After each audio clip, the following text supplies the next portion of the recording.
Hi, I'm Miss Kelly. Welcome to my kindergarten classroom. Today I'm going to use my Multisensory resource booklet to show you some strategies that you can use to support students with reading disabilities. These can be used in a small group setting. You could merge these into station time for independent work with students. The first one we're going to talk about is picture puzzles. And that is where students are matching beginning and ending sounds, onset and rhymes. Maybe they're matching a picture with just the beginning sound or a picture with just the ending sound. There are variations to this activity in ways that you could present it.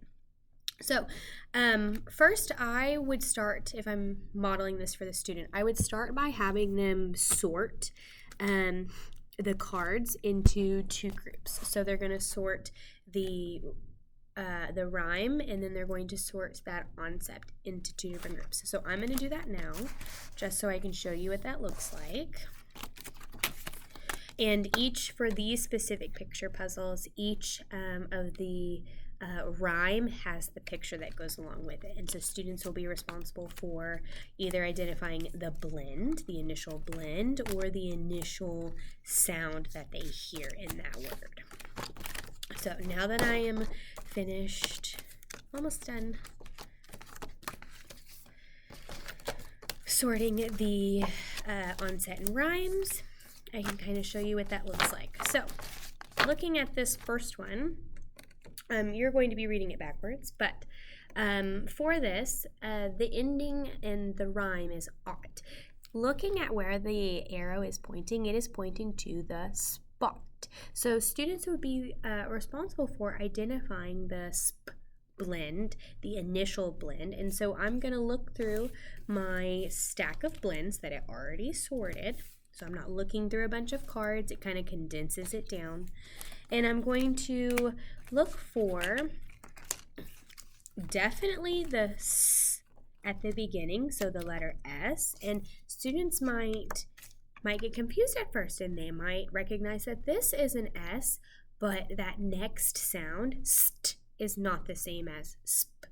So students would be more successful breaking down each sound in the blend to put the word together. Another example might be this example. So this is a picture of fog. Fog.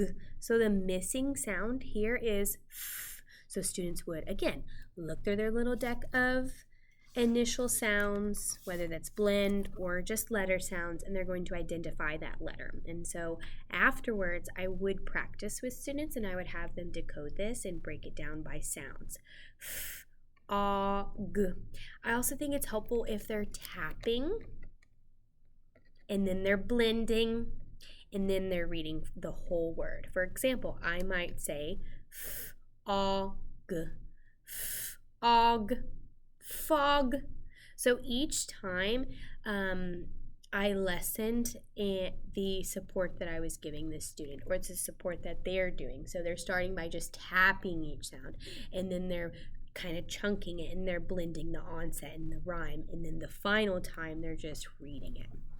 So this is a great strategy to use. It's something that I use in my classroom. At the beginning of the year, it does start more simple with that CBC pattern.